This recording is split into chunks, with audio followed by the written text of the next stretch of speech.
Masa satu-satunya Allah yang benar kami berdoa. Haleluya. Amin. Shalom Bapak Ibu. Shalom. Kita bersalaman dulu kiri kanan. Katakan saya senang sekali bertemu engkau pada pagi hari ini. Ya. Yang sudah lama tidak bertemu, salam-salaman dulu ya. Puji Tuhan. Silakan duduk Bapak Ibu. Apa kabarnya Bapak Ibu? Dahsyat luar biasa. Puji Tuhan, kiranya kasih setia Allah, damai sejahtera Allah yang melampaui segala akal menyertai kehidupan Bapak Ibu, pikiran, hati ya. Ada pergumulan, memang ada, tapi Tuhan pasti berserta dengan Bapak Ibu. Puji Tuhan, mari kita buka kebenaran firman Tuhan di dalam Matius 3 ayatnya yang 1 sampai ke 12. Matius 3 ayatnya yang ke 1 sampai dengan 12. Kita memasuki Advent minggu kedua Bapak Ibu. Ini minggu pertama di bulan Desember, tetapi ini kita sudah memasuki minggu Advent yang kedua. Dan hari ini kita akan belajar satu perikop. Kalau sudah dapat ayatnya dengan kasih Kristus, saya undang lagi kita semua bangkit berdiri. Karena Bapak Ibu akan duduk lama ya. Kita menghormati kebenaran firman Allah. Injil Matius 3 ayat 1 sampai 12. Kita membaca bersama-sama Bapak Ibu dengan fokus yang penuh, jangan saling mendahului dan diserap setiap firman yang akan ditaburkan. Inilah Injil Kristus, kita baca 1, 2, 3. Pada waktu itu tampillah Yohanes Pembaptis di padang gurun Yudea dan memberitakan, bertobatlah sebab kerajaan sorga sudah dekat. Sesungguhnya dialah yang dimaksudkan Nabi Yesaya ketika ia berkata, ada suara orang yang berseru-seru di padang gurun, persiapkanlah jalan untuk Tuhan, luruskanlah jalan baginya. Yohanes memakai jubah bulu unta dan ikat pinggang kulit, dan makanannya belalang dan madu hutan. Maka datanglah kepadanya penduduk dari Yerusalem, dari seluruh Yudea, dan dari seluruh daerah sekitar Yordan. Lalu sambil mengaku dosanya, mereka dibaptis oleh Yohanes di sungai Yordan. Tetapi waktu ia melihat banyak orang Farisi dan orang Saduki datang untuk dibaptis, berkatalah ia kepada mereka, hai kamu keturunan ular beludak, siapakah yang mengatakan kepada kamu bahwa kamu dapat melarikan diri dari murka yang akan datang? Jadi hasilkanlah buah yang sesuai dengan pertobatan. Dan janganlah mengira bahwa kamu dapat berkata dalam hatimu, Abraham adalah bapa kami. Karena aku berkata kepadamu, Allah dapat menjadikan anak-anak bagi Abraham dari batu-batu ini. Kapak sudah tersedia pada akar pohon, dan setiap pohon yang tidak menghasilkan buah yang baik pasti ditebang dan dibuang ke dalam api. Aku membaptis kamu dengan air sebagai tanda pertobatan, tetapi ia yang datang kemudian daripadaku lebih berkuasa daripadaku, dan aku tidak layak melepaskan kasutnya. Ia akan membaptis kamu dengan Roh Kudus dan dengan api. Alat penampi sudah di tangannya. Ia akan membersihkan tempat pengirikannya dan mengumpulkan gandumnya ke dalam lumbung.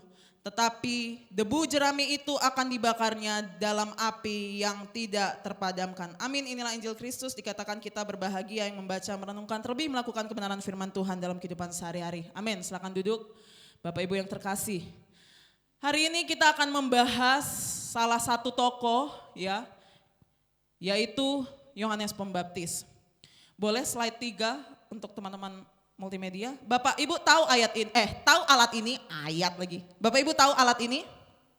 Tahu enggak? Biasanya kalau Bapak Ibu tinggal di hotel, biasanya di plafonnya ada itu ya, nginap di hotel atau di apartemen, tahu ya? Tahu enggak fungsinya itu apa? Ya, untuk asap. Di saat yang bersamaan, dia itu alarm Bapak Ibu ya. Di saat yang bersamaan dia deteksi, alarm akan hidup. Saya waktu kuliah, waktu di Jakarta ya, saya tinggal di ya apartemen, rumah susun gitu ya. Yang pasti harus ada ininya, standar ya, standar. Saat saya lagi belajar, tiba-tiba alarm ini itu berisik sekali. Net. Saya kaget, saya kira beneran kebakaran ya. Bunyinya berisik sekali. Saya keluar, ternyata mereka itu sedang latihan. Jadi ada ketentuan, kalau di Jakarta ya karena banyak apartemen, ada jangka-jangka waktu tertentu mereka akan ngetes alarm semua hidup, apakah deteksi, dan kemudian mungkin pegawai-pegawainya latihan. Misalnya kalau seandainya terjadi kebakaran, mereka itu harus ngapain? Karena penghuni apartemen itu banyak sekali, saya saja tinggalnya di lantai 25 ya. Jadi mereka bunyi geduk-duk-duk-duk, lari-lari di tangga darurat ya.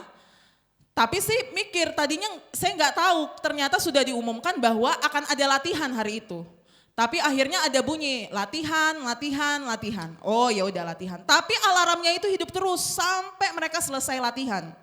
Dan itu berisik sekali Bapak Ibu. Saya jadi tidak bisa fokus untuk belajar saat itu. Dan saya membayangkan kalau suatu saat itu terjadi beneran. Seandainya kalau Bapak Ibu nginap di hotel dan terjadi kebakaran atau hal apapun, alarm itu akan berisik sekali dan akan ada arahan untuk menyelamatkan diri. Ya, jadi alarm kebakaran itu sangat mengganggu, bahkan agak nyaring di telinga. Dia keras, dia nggak peduli Bapak Ibu sedang tidur atau sedang kerja atau sedang santai, dia akan tetap hidup untuk menjalankan fungsinya. Alarm itu annoying saat didengar, tapi percayalah alarm itu akan menyelamatkan Bapak Ibu. Mungkin kebakarannya di lantai atas, entah lantai 36, Bapak Ibu mungkin di lantai 20. Kalau satu gedung itu hidup, pasti kita akan lari menyelamatkan diri. Gak peduli Bapak Ibu lagi tidur atau lagi apa, walaupun alarmnya itu annoying, mengganggu telinga, tidak peduli Bapak Ibu dalam keadaan apapun, istirahat atau lagi kerja, percayalah alarm itu menyelamatkanmu. Karena api itu benar-benar nyata, ya, akan menyelamatkan engkau. Demikian juga Yohanes Pembaptis Bapak Ibu. Yohanes Pembaptis ini kalau berkhotbah enggak lembut dia, kasar ngomongnya, keras, ya. Yohanes Pembaptis bukan pembicara yang halus, yang lembut-lembut, yang enak didengar oleh telinga. Dia itu suara yang membangunkan, mengguncangkan, bahkan kadang mengganggu. Ya. Karena apa? Sedemikian dengan api yang misalnya jadi menyala kalau di apartemen, demikian juga api pembinasaan itu pasti nyata. Dan itulah tugas Yohanes Pembaptis sebagai alarm yang annoying. Itu saya umpamakan ya. Jadi akhirnya kita masuk membahas si alarm kita ini next. Si Yohanes Pembaptis. Tadi saya katakan kita memasuki minggu Advent yang kedua.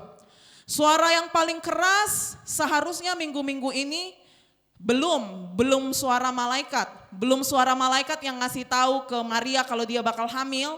Bukan suara lembut malaikat ngasih tahu ke gembala-gembala bahwa Mesias, Raja sudah lahir.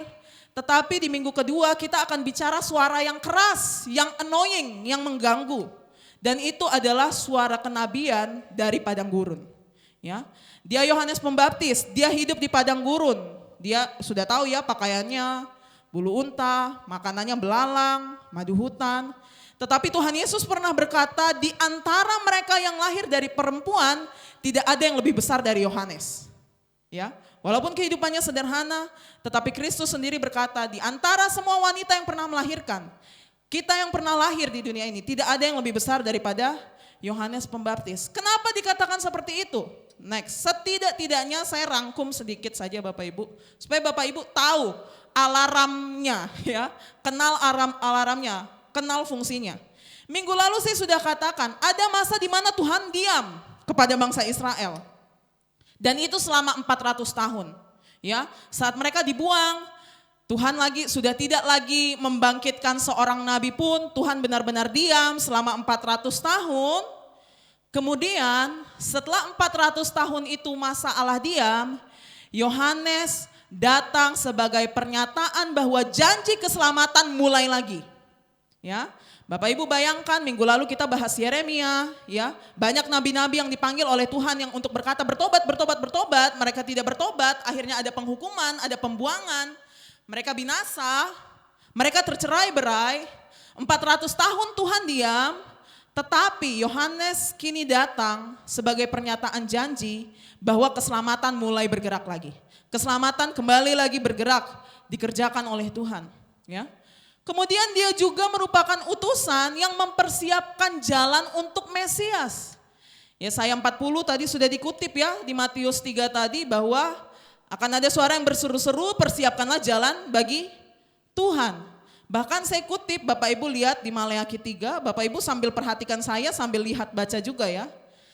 Maleakhi 3 kita baca sama-sama itu, lihat aku menyuruh utusanku supaya ia mempersiapkan jalan di hadapanku. Dengan mendadak Tuhan yang kamu cari itu akan masuk ke baitnya. Malaikat perjanjian yang kamu kehendaki itu sesungguhnya ia datang, firman Tuhan semesta alam.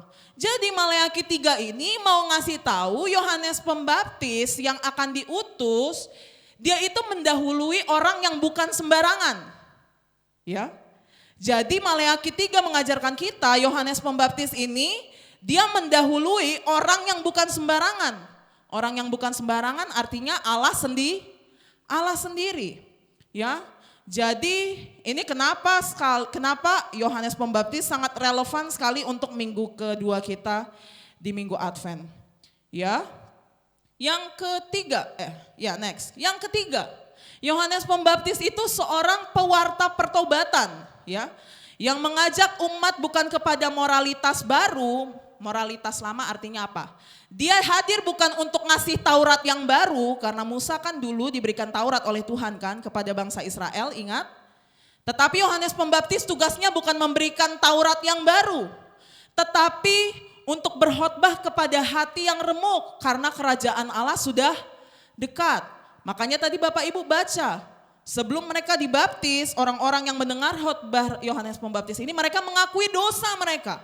Itulah tugas Yohanes Pembaptis. Dia bukan ngasih Taurat baru, dia itu mempersiapkan jalan untuk Tuhan. Bahkan dia katakan juga pernah berkata, dia selalu khotbahnya selalu menunjuk kepada Kristus. Dia katakan ia harus makin besar tetapi aku harus makin kecil. Ini kutipan yang sangat familiar ya. Ia harus makin besar tetapi aku harus makin kecil. 2 minggu lalu mungkin Bapak Ibu yang hadir di doa puasa ingat ya devosi tentang Yohanes Pembaptis ya yang disampaikan oleh Bapak Gembala ya bahwa Yohanes datang, Yohanes 1 ayat 6 sampai 9. Kita baca sama-sama. Datanglah seorang yang diutus Allah namanya Yohanes. Ia datang sebagai saksi untuk memberi kesaksian tentang terang itu supaya oleh dia semua orang menjadi percaya. Ia bukan terang itu tetapi ia harus memberi kesaksian tentang terang itu. Terang yang sesungguhnya yang menerangi setiap orang sedang datang ke dalam dunia.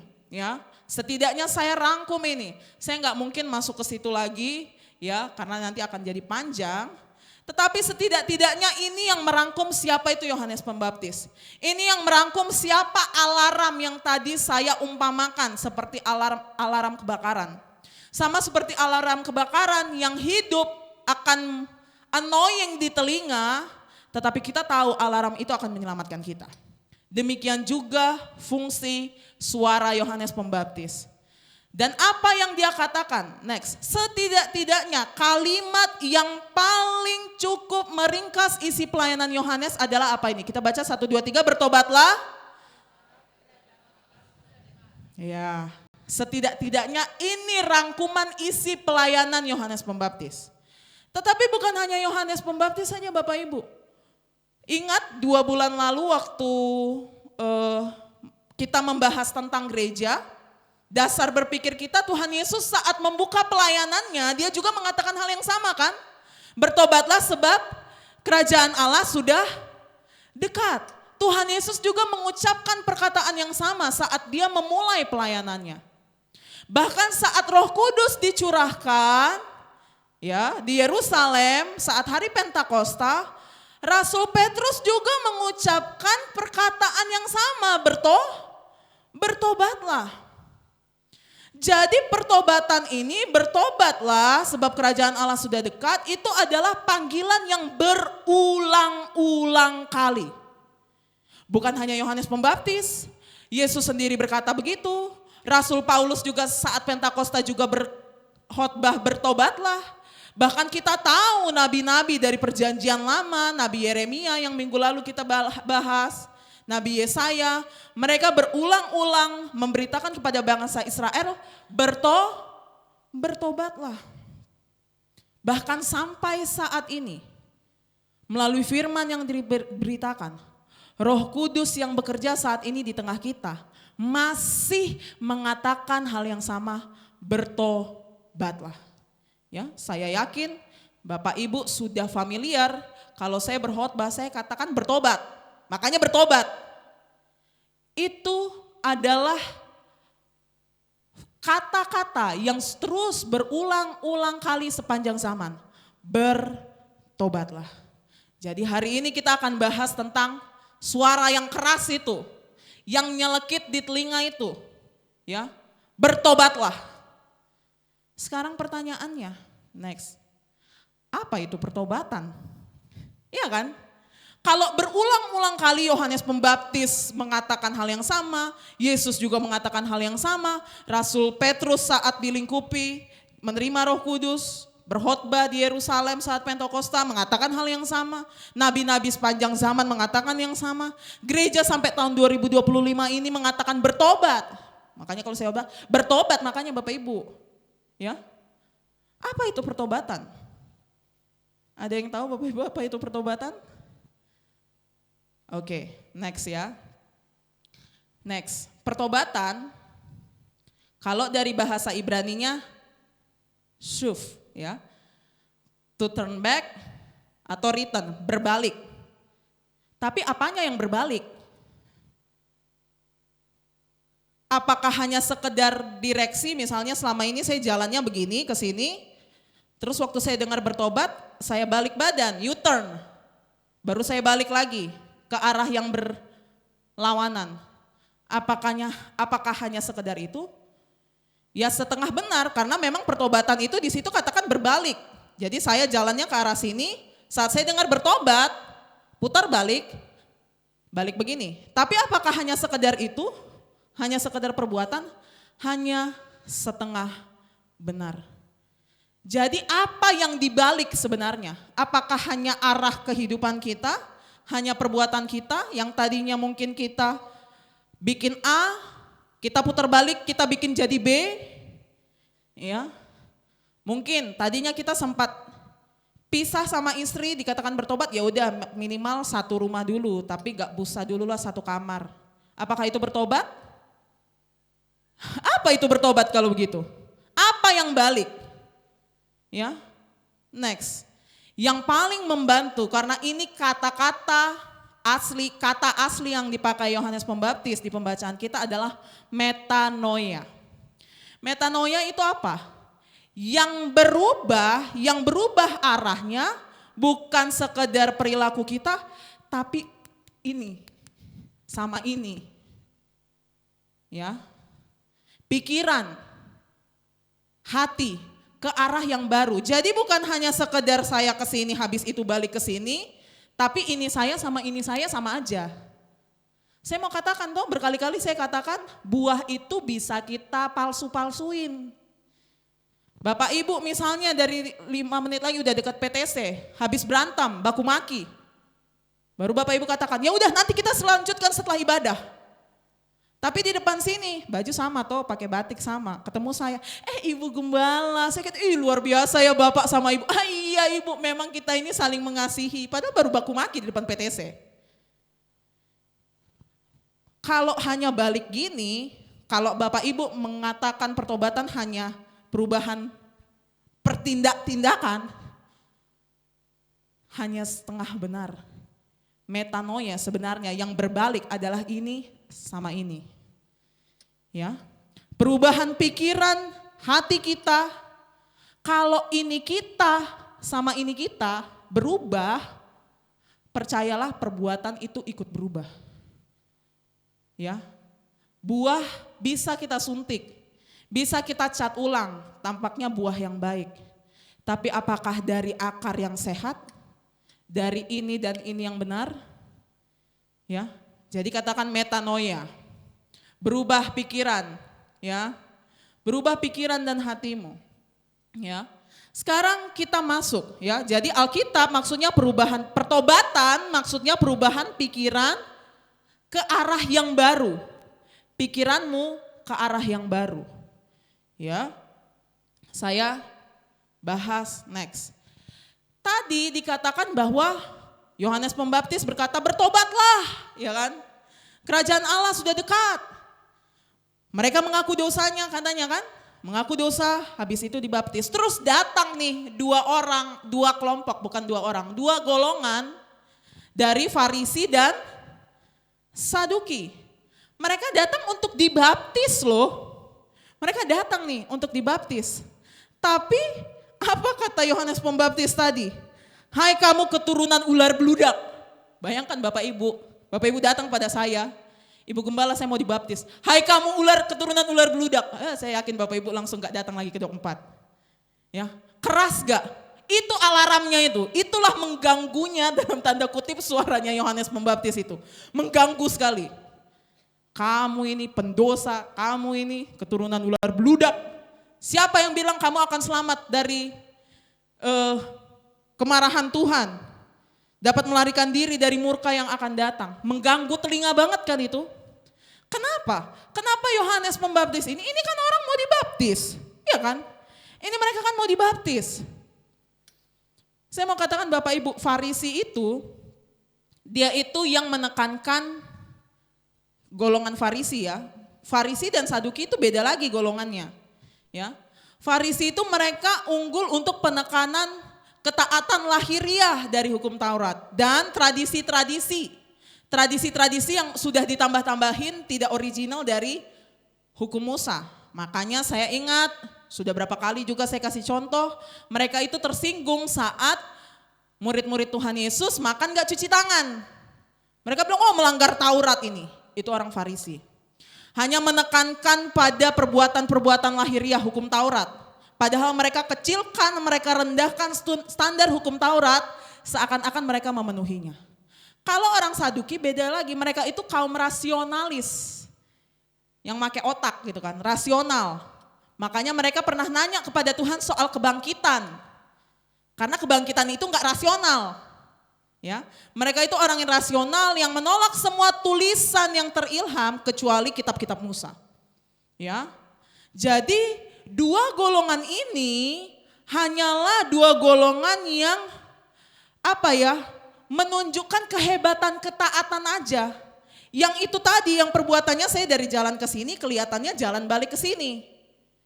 Hanya perbuatannya yang dipamerkan, tidak ada metanoia. Ya.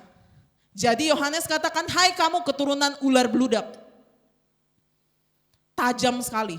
Sakit telinga mendengarnya. Karena apa? Saya sudah katakan, mereka datang bukan untuk pertobatan. Mereka datang supaya mereka harus berbuat. Ingat ya, mereka datang, mereka lihat orang lain yang sudah mengakui dosa, dibaptis. Mereka datang ya hanya untuk nambahin perbuatan mereka. Sekedar supaya mereka menambahkan perbuatan mereka yang sudah banyak, yang mereka rasa sudah mereka kerjakan hukum Taurat itu semua. Untuk nambah-nambahin aja. Dan Yohanes menantangi mereka. Ya. Dia tantang bagaimana? Di ayat 9 tadi kita baca 1, 2, 3, janganlah mengira bahwa kamu dapat berkata dalam hatimu, Abraham adalah bapa kami. Wah, kamu jangan ngandalin perkara kamu orang Yahudi. Ditantangin. Jangan karena kamu bilang kami anak Abraham, kami berhak menerima janji Tuhan. Padahal gak ada pertobatan di situ. Hanya untuk nambahin supaya kelihatan suci. Ini permasalahan Bapak Ibu sekarang, sering kelihatan supaya kelihatan suci. Ya. Kamu jangan andalkan tradisi-tradisimu, pelayanan-pelayanan kamu. Kamu itu hanya mengandalkan dirimu sendiri. Kamu jangan bilang kalau kamu itu anak Abraham. Tuhan bisa bikin anak Abraham dari batu-batu ini. Wih, kurang kasar apa lagi itu. Yang mereka banggakan kan darahnya mereka, coy. Darah Yahudi nih, coy, darah perjanjian ini. Aku disunat loh, coy. Yohanes katakan, dari batu ini pun bisa Tuhan bikin anak-anak Abraham. Itu tersinggung, betul-betul tersinggung. Pasti mereka tersinggung. Ya. Jadi inilah yang dikatakan mereka datang kepada Yohanes Pembaptis bukan untuk metanoia pikiran mereka, tapi untuk nambahin dari segala yang mereka udah buat. Mereka kira mereka udah suci, sudah kudus. Semakin banyak yang dikerjakan berarti semakin kudus. Ya kan? Kita kembali lagi ke metanoia ini, kembali ke PowerPoint. Ya. Kita kembali ke metanoia. Perubahan pikiran ke arah yang baru. Kita balik lagi ke sini ya. Jadi apa? Apa maksudnya pikiran yang berubah? Saya mau katakan Bapak Ibu tadi, kalau pikiranmu, hatimu berubah, perbuatanmu pasti berubah. Sehingga next saya mau katakan, Bapak Ibu jangan terbalik, next. Jangan salah artikan pertobatan dengan buah pertobatan. Jangan disalah artikan. Pertobatan pasti menghasilkan buah. Kalau ngomongin perbuatan baik, orang yang gak percaya Yesus pun bisa berbuat baik. Bisa bersedekah. Bisa untuk tidak membenci. Di luar sana mereka bisa. Bapak Ibu ngomongin kita harus berbuat baik. Orang Yahudi juga setuju. Saudara-saudara kita yang bukan Kristen juga mereka bisa setuju. Jangan membunuh, mereka setuju. Tapi kalau berbicara pertobatan, belum tentu mereka setuju. Jadi saya mau katakan jangan bolak-balikan pertobatan dengan buah pertobatan. Ya. Kalau gitu apa maksudnya? Pertobatan berarti apa? Kalau bukan perbuatan, kalau bukan perbuatan dari balik sini ke arah sini, hanya sekedar itu, kalau bukan itu berarti apa sebenarnya pertobatan? Apa yang diubah dari pikiran kita? Ya, next. Saya mau katakan pertobatan dimulai diubah dari pikiran Bapak Ibu itu tentang siapa kita yang pertama, dan kedua tentang siapa itu Allah.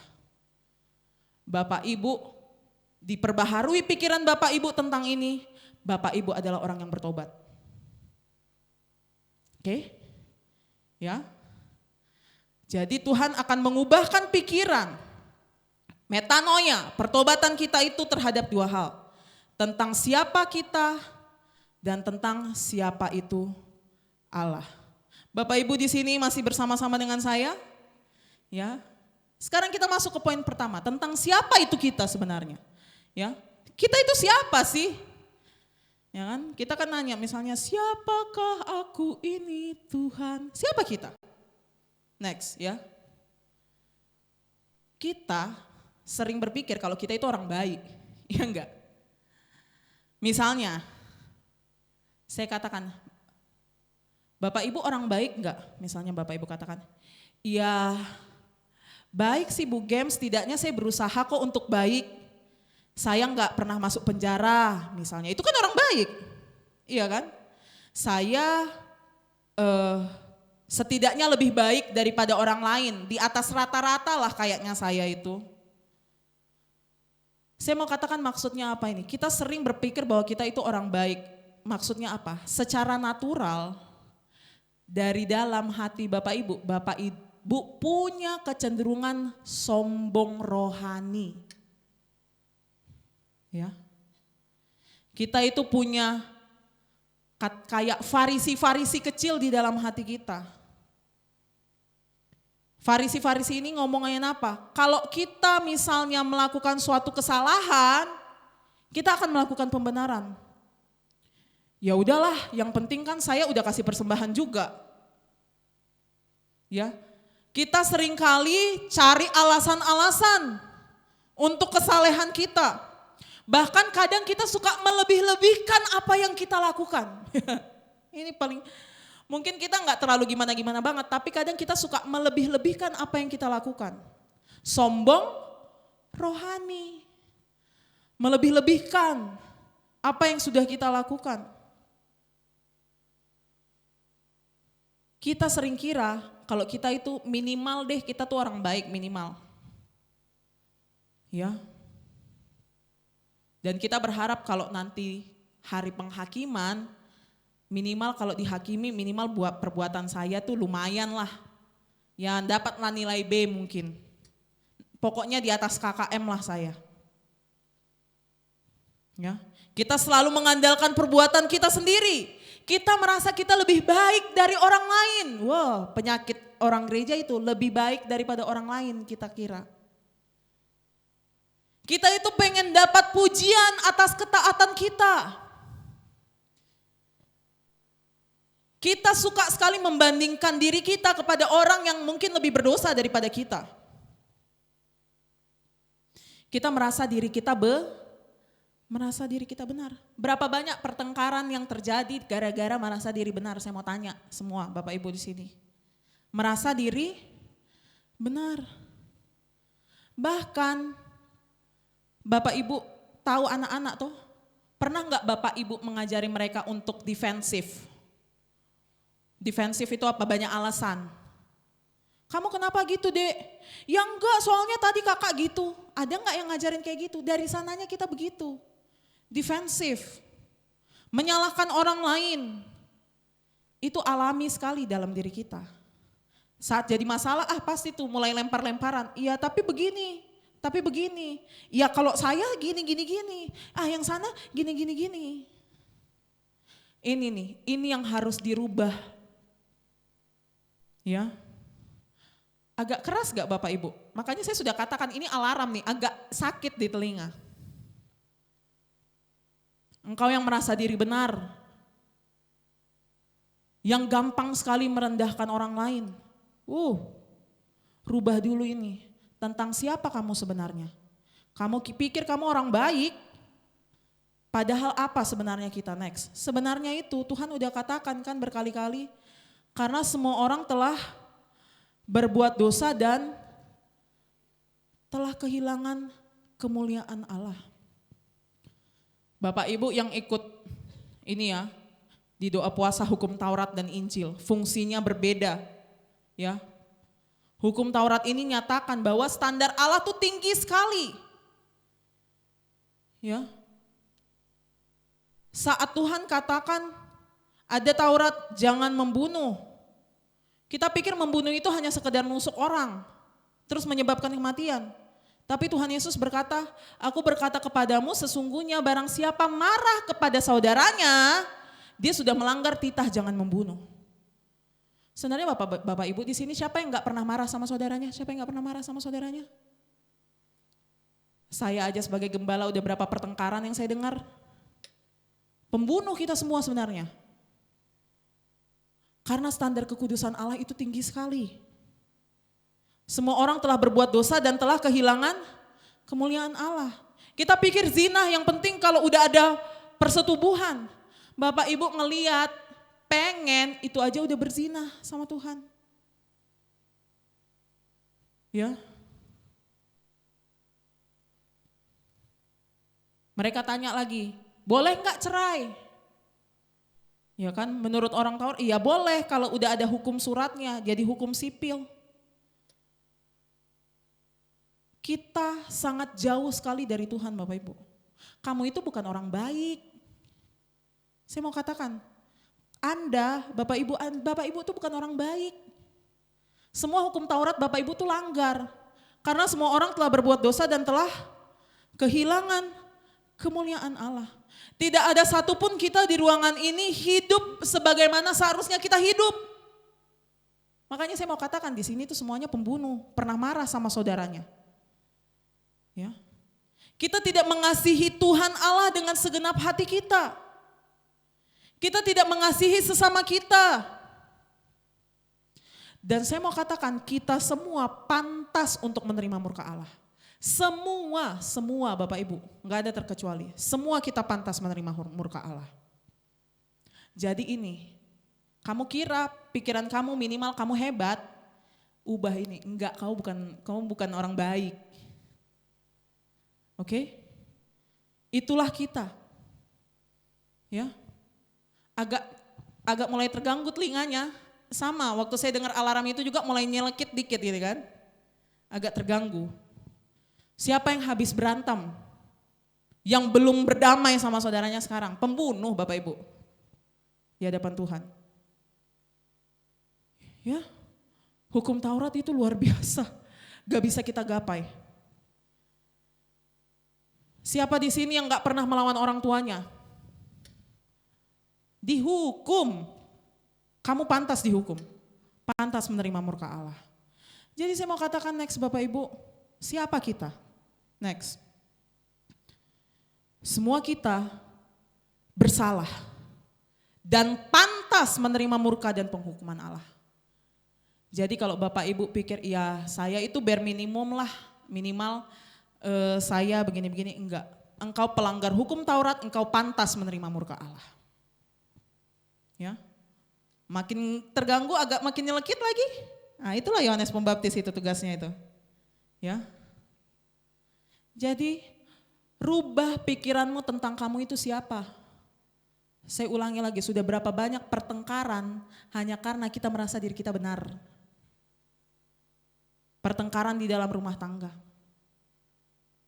Kita yang tidak menghargai mungkin kekudusan pernikahan. Kita tidak menghargai ketetapan Tuhan, jangan berzina. Tetapi sebelum pernikahan kita sudah melakukan hal itu. Saya mau katakan Bapak Ibu, kita pantas menerima murka Allah. Ya. Dan next, pertobatan dimulai dengan penyesalan dan mengakui kita pantas dibinasakan. Saya waktu ketik ini, kita pantas dibinasakan. Ini saya tuh goyang langsung. Saya katakan pada diri, saya ini pantas sekali dibinasakan. Ya, gak ada kita di sini yang memenuhi standar kekudusan Allah. Kita mengabaikan ibadah. Kita mengabaikan firman Tuhan. Kita pandang enteng. Kita pantas dibinasakan, saya katakan Bapak Ibu. Next. Saya tambahkan lagi. Bahwa kegagalan kita mengerjakan hal paling kecil sekalipun dalam hukum Tuhan, itu sangat mengganggu Tuhan.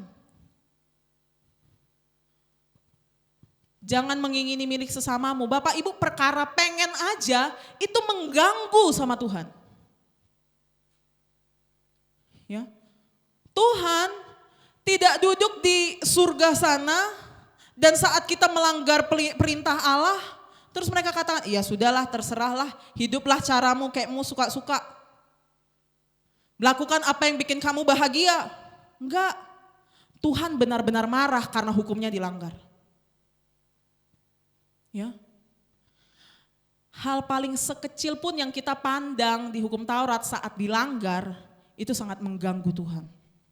Dan kita harus dibinasakan. Next, Roma 1 ayat 18, Bapak Ibu baca sendiri. Supaya ini Bapak Ibu berubah nih metanoia. Ya. Baca 1, 2, 3. Sebab murka Allah nyata dari sorga atas segala kefasikan dan kelaliman manusia yang menindas kebenaran dengan kelaliman. Murka Allah itu nyata. Ya. Itulah kita sebenarnya. Jadi poin pertama tentang kita, saya mau katakan kepada dirimu, metanoia mau ubah. Saya ini pantas dimurkai Tuhan. Saya pantas, murka Allah ini seharusnya nyata kepada saya. Karena saya orang fasik, saya lalim, saya melanggar semua hukum Tuhan. Saya tidak mengasihi Tuhan dengan sepenuh hati, jiwa. Saya tidak mengasihi sesama saya. Bertengkar terus. Saya memandang remeh pernikahan. Saya memandang remeh kekudusan Tuhan. Saya memandang remeh ibadah. Saya harusnya dimurkai Tuhan. Itu tentang kamu, tentang saya. Itu tentang kita. Itu poin pertama tentang kita. Jadi metanoia poin pertama tadi tentang siapa saya. Kita masuk poin kedua. Metanoia tentang siapa itu Allah. Ya. Next. Kita, Bapak Ibu sudah tahu toh betapa harusnya Bapak Ibu dimurkai? Bapak Ibu udah tahu betapa Bapak Ibu harus dimurkai? Saya sampai katakan Bapak Ibu pembunuh. Harus dimurkai. Sekarang berubah tentang siapa itu Allah. Bapak Ibu baca sendiri, 1, 2, 3. Kita yang seharusnya dimurkai Allah, namun Allah mengutus anaknya yang tunggal. Sang Firman menjadi daging dan darah. Inilah tentang siapa itu Tuhan. Kita yang seharusnya dimurkai oleh Tuhan, betapa Tuhan sangat terganggu karena hukumnya itu dilanggar oleh Tuhan. Saat kita seharusnya dimurkai seketika itu juga, seharusnya kita mati seketika itu juga, harusnya kita dibinasakan seketika itu juga, karena Tuhan kan merasa terganggu. Hukumnya tidak dilaksanakan. Ya. Tetapi Allah mengutus anaknya yang tunggal. Inilah masa-masa Advent Bapak Ibu. Bapak Ibu akan memandang berharga Natal kalau Bapak Ibu lewatin dulu minggu-minggu ini. Minggu-minggu alarm ini sekarang, telinga kita sakit. Ya. Kita yang seharusnya dimurkai Allah, namun Allah mengutus anaknya yang tunggal, Sang Firman menjadi daging dan darah. Flesh and blood kalau di buku bahasa Inggris. Tapi kalau di firman Tuhan, firman itu telah menjadi manusia dan tinggal diam di antara kita. Yohanes 1, ya. Minggu lalu kita sudah belajar bahwa sang raja itu bukan datang untuk menginvasi, membunuh orang, menghilangkan nyawa orang lain, tetapi sang raja itu datang untuk menyerahkan nyawanya sendiri. Next. Inilah sang firman jadi flesh and blood. Murka Tuhan yang luar biasa itu ditimpakan semua kepada dia. Murka Allah yang begitu nyata dan menyala-nyala itu kepada kita. Minggu lalu kita bahas, Hosana bagi anak Daud. Tolong saya. Mereka saat itu menolong untuk meminta tokoh politik. Tetapi Kristus jauh lebih daripada itu. Yang kita harusnya dimurkai. Dia nerima semua ini. Bapak Ibu ingat barang siapa yang melihat cungkil matanya, barang siapa yang mencuri potong tangannya, itu kan hukum Taurat semua kan? Ya, saya mau tanya sekarang siapa udah berapa banyak yang mencuri, tangannya masih lengkap gak?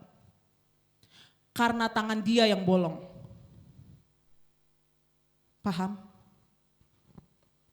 Hanya Kristus yang mengerjakan hukum Taurat itu dengan sempurna. Barang siapa mengingini, ngelihat matanya, harus dicungkil. Potong tangannya supaya bisa masuk kerajaan Allah. Tahu Injil itu? Di kitab Injil maksudnya? Yang berisi hukum Taurat. Ini dikerjakan semua sama Tuhan. Ya, next. Bapak Ibu baca sendiri, 1, 2, 3. Kita sekalian sesat seperti domba. Masing-masing kita mengambil jalannya sendiri. Tetapi Tuhan telah menimpakan kepadanya kejahatan kita sekalian. Dia dianiaya, tetapi dia membiarkan diri ditindas. Dan tidak membuka mulutnya seperti anak domba yang dibawa ke pembantaian. Seperti induk domba yang keluh di depan orang-orang. Yang menggunting bulunya, ia tidak membuka mulutnya. Yang bisa mengerjakan ini hanya Kristus. Amarah Allah yang luar biasa ditimpakan kepada dia. Karena kita semua sesat seperti domba. Dan Tuhan, murka Tuhan karena hukumnya itu dilanggar, ditimpakan semua kepada Kristus. Ini metanoiamu tentang Tuhan. Betapa besarnya kasih Kristus kepadamu. Harusnya kita yang tangannya dipotong, matanya dicungkil. Kita yang seharusnya dibinasakan. Tetapi murka Tuhan ditimpakan semua kepada Yesus Kristus. Next. Demikianlah, Bapak Ibu baca 1, 2, 3, demikianlah sekarang tidak ada penghukuman bagi mereka yang ada di dalam Kristus. Roh yang memberi hidup telah memerdekakan kamu dalam Kristus dari hukum dosa dan hukum maut. Ada pembenaran. Ya, yang tidak absen doa puasanya pasti langsung ngerti. Kalau saya udah pakai bahasa pembenaran, hukum Taurat, Injil, ya, tidak ada lagi penghukuman. Firman yang menjadi tubuh dan darah itu Bapak Ibu, untuk menjadi juru selamat bagi kita, menanggung semua dosa kita di kayu salib. Sekarang itulah cara Bapak Ibu berpikir tentang Tuhan. Tuhan sekarang memandang engkau dengan belas kasihan.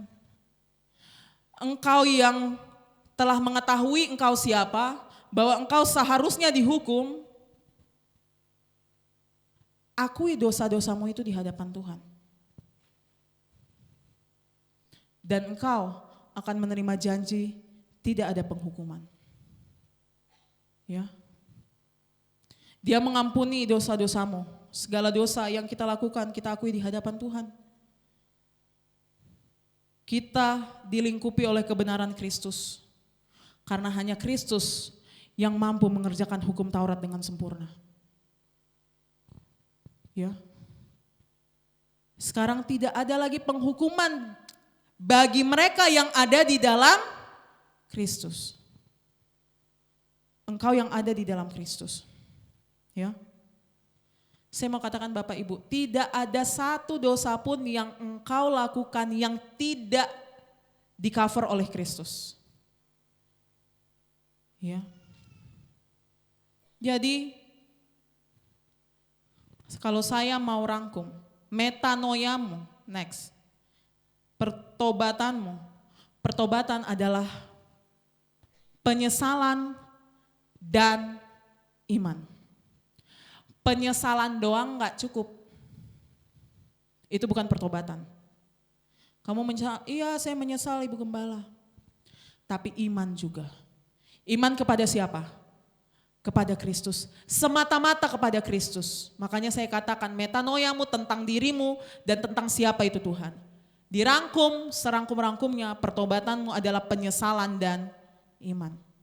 Pertobatan adalah karena kita menyesal kita orang berdosa. Bahwa kita memang sudah sepatutnya untuk dibinasakan. Dan segera kita hanya bergantung, beriman kepada Kristus yang hanya bisa menyelamatkan kita. Karena kita tahu yang bisa mengerjakan hukum Taurat dengan sempurna hanya Kristus. Yang bisa memotong tangannya sendiri hanya Kristus, dalam tanda kutip, disalibkan. Ya.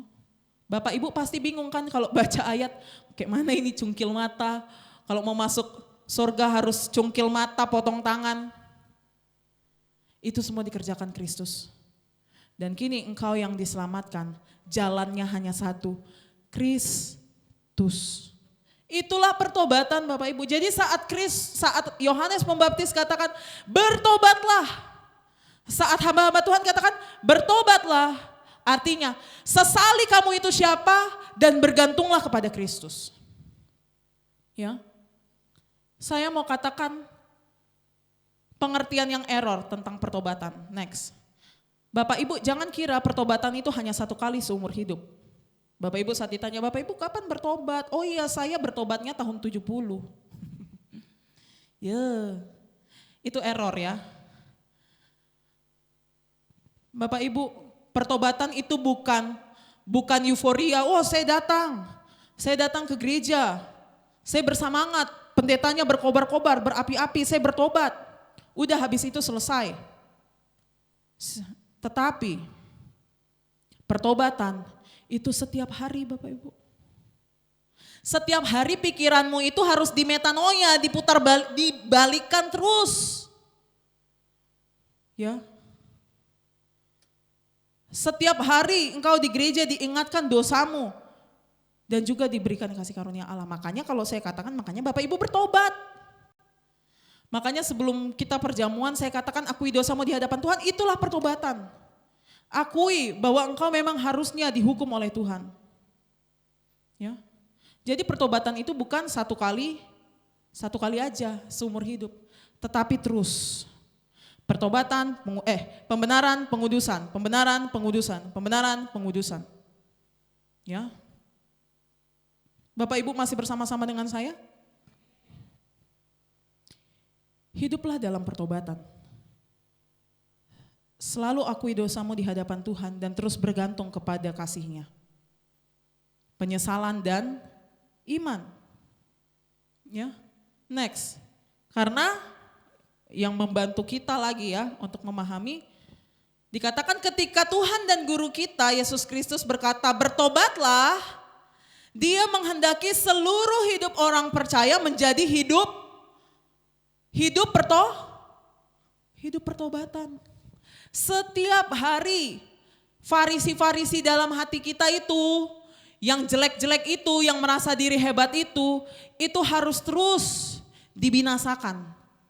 Pertobatan. Seberapa banyak pertengkaran tidak akan timbul kalau semua orang bertobat terus setiap hari. Jadi pertobatan itu dilakukan setiap hari, setiap menit bahkan. Sepanjang hidup kita harus hidup di dalam pertobatan. Ya.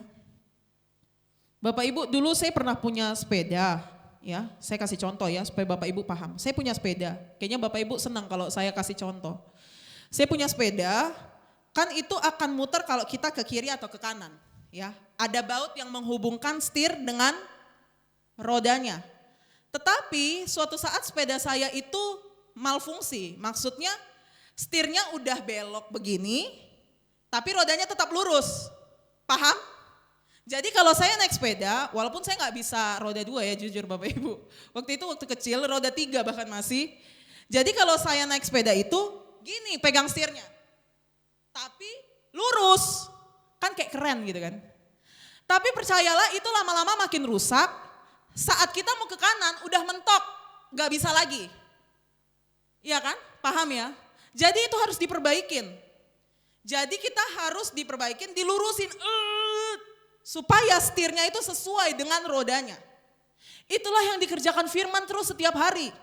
Pikiran kamu tuh yang meleng itu, yang apalah bahasa Indonesianya, diluruskan sama firman Tuhan.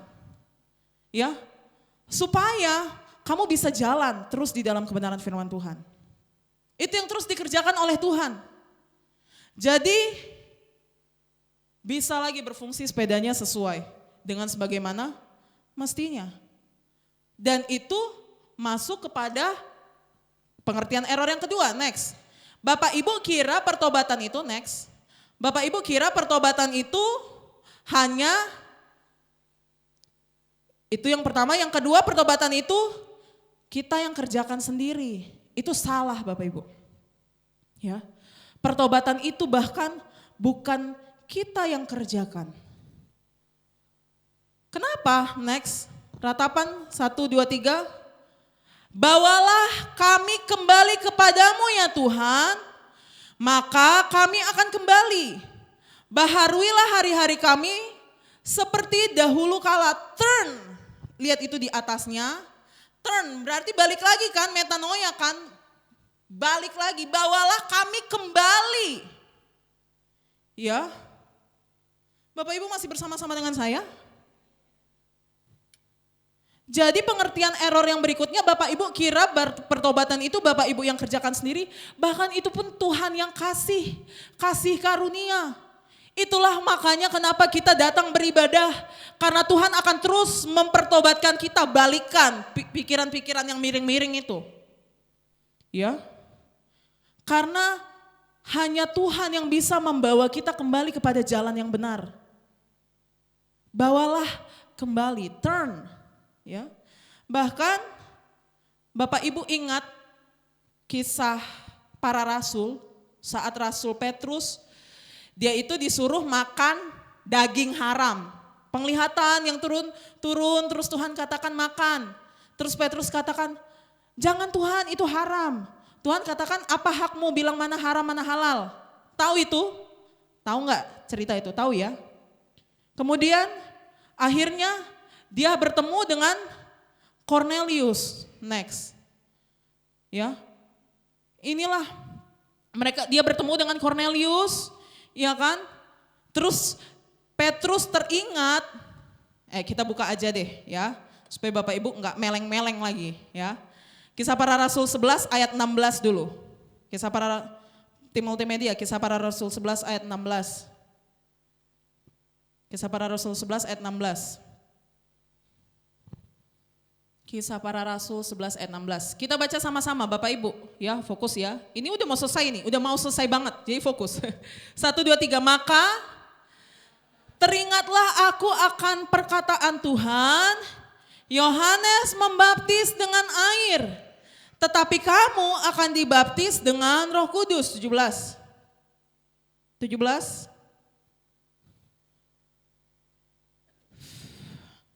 Jadi jika Allah memberikan karunia-Nya kepada mereka sama seperti kepada kita pada waktu kita mulai percaya kepada Yesus Kristus, bagaimanakah mungkin aku mencegah dia? Ulangi dulu ayat ini. Ini ya, saat dia membaptis Cornelius yang bukan orang Yahudi. Baca lagi, 1, 2, 3. Jadi jika siapa yang berikan? Allah memberikan karunia-Nya kepada mereka. Mereka itu siapa? Pelan-pelan, mereka itu siapa? Orang non-Yahudi. Sama seperti kepada kita orang Yahudi. Pada waktu kita mulai percaya kepada Yesus Kristus, bagaimanakah mungkin aku mencegah dia? Di ayat 18. Mereka sukacita sekali. 1, 2, 3. Ketika mereka mendengar hal itu, mereka menjadi tenang, lalu memuliakan Allah katanya. Jadi kepada bangsa-bangsa lain juga Allah mengaruniakan pertobatan yang memimpin kepada hidup. Amin. Indah sekali loh, Rasul Petrus katakan, saat saya teringat, Tuhan katakan Yohanes akan membaptis engkau dengan air, tapi Tuhan akan membaptis engkau dengan Roh. Ya kan? Saat Tuhan memberikan kepada mereka, sama seperti kepada kita waktu kita percaya kepada Kristus, bagaimana mungkin aku bisa mencegahnya? Pertobatan itu bahkan Tuhan yang kasih. Engkau diberikan kasih karunia untuk bertobat. Ya. Jadi dikatakan kepada bangsa-bangsa lain juga Allah mengaruniakan pertobatan. Jadi Bapak Ibu, hari-hari ini penting sekali kita untuk terus mengingat menerima kasih karunia Allah. Engkau beribadah untuk menerima segala sesuatu yang terbaik yang sudah Tuhan sediakan, yaitu keselamatan kepada engkau. Mari kita pandang betapa luar biasanya ibadah itu. Ibadah yang mengandung janji Tuhan. Ibadah yang mengandung janji yang berguna untuk masa kini dan masa yang akan datang, di Timotius. Ingat ya. Dan itu masuk ke 3. Kembali lagi ke PowerPoint. Ke pengertian error yang terakhir, next. Ya. Pengertian error yang terakhir. Bahwa pertobatan itu sesuatu hal yang mustahil. Itu salah ya Bapak Ibu. Tidak ada yang mustahil bagi Tuhan. Karena Tuhan sendiri yang mengaruniakannya. Ya, Mungkin Bapak Ibu kalau saya tanya, mungkin gak kita bertobat? Mungkin Bapak Ibu akan bilang, iya bisa Ibu Gembala. Tapi seringkali masalahnya orang Kristen, kita itu suka kehilangan harapan. Tindakan kita itu seakan-akan pertobatan itu mustahil. Paham? Ya. Jadi engkau yang punya pemikiran, wah ini orang udah gak bisa ditolong ini. Sebagaimana engkau menerima anugerah yang datangnya daripada Tuhan, kita doakan terus orang-orang yang ada di luar sana, keluargamu yang belum bertobat. Ya, karena pertobatan itu bukan sesuatu yang mustahil. Tidak ada yang mustahil bagi Tuhan, kata Tuhan. Semua orang bisa diselamatkan. Kita yang seharusnya dibinasakan, kita nggak masuk hitungan, kita pun sudah dianugerahkan ini. Amin. Jadi mari kita jangan pikir dia ini musuh Kristus, pasti selama-lamanya dia musuh Kristus. Kita terus berdoa, terus kita beritakan Injil pertobatan ini, ya. Dan akhirnya saya tutup next dengan masa Advent, ya. Nah, kita baca sama-sama 1, 2, 3. Advent bukan hanya masa menunggu, tetapi masa dibangunkan. Seperti sirine yang membelah keheningan malam, demikianlah suara, bertobatlah sebab kerajaan sorga sudah dekat. Ini adalah alarm keselamatan, karena Raja yang sudah datang, kelak akan datang kembali sebagai Raja dan Hakim. Tapi saat ini juga dia sedang datang untuk menganugerahkan pertobatan melalui firman dan sakramen yang mengubah hati dan pikiran kita. Ingat, minggu lalu lagi, yang sudah sedang akan. Ya, minggu ini kita diingatkan lagi. Raja yang sudah datang itu, yang sudah lahir itu, yang sudah mati dan bangkit itu, yang sudah menderita itu, dia nanti akan datang lagi untuk menjemput kita kedatangan yang kedua. Tetapi saat ini dia pun sedang datang untuk mengaruniakan iman, mengaruniakan pertobatan. Firman Tuhan seperti setir tadi yang meleng-meleng, dilurusin pikirannya. Saya undang para pelayan maju ke depan. Bapak Ibu memahami? Ya. Dikatakan tadi Yohanes Pembaptis katakan, aku membaptis kamu dengan air sebagai tanda pertobatan, tetapi ia yang datang kemudian daripadaku lebih berkuasa daripadaku. Bahkan tidak layak melepaskan kasutnya. Ia membaptiskan kamu dengan Roh Kudus dan dengan api. Baptisan yang terus memberikan pembaharuan kehidupan yang baru. Pertobatan. Ya. Alat penampi sudah di tangannya Bapak Ibu. Bapak Ibu yang datang doa awal bulan kemarin. Bagaimana hidup menjadi wanita seperti wanita yang bijaksana. Ya. Ingat, pokoknya semua jadi satu rangkaian catatan lagi. Jadi untuk minggu kedua Advent, Bapak Ibu belum dengar yang enak-enak didengar. Artinya bukan suara yang lembut, tapi suara yang kasar sekarang kepadamu. Bagaimana caramu hidup hari-hari ini? Bagaimana cara Bapak Ibu hidup hari-hari ini? Ya. Akui setiap dosamu di hadapan Tuhan. Cara engkau hidup hari-hari ini. Dan ingat, bergantung terus kepada Kristus. Ya. Dan dengan kekuatan Allah, dengan kebenaran Allah yang memberikan kekuatan, damai sejahtera, akan memberikan engkau terus kemauan dan kemampuan untuk hidup di dalam kebenaran firman-Nya. Amin. Mari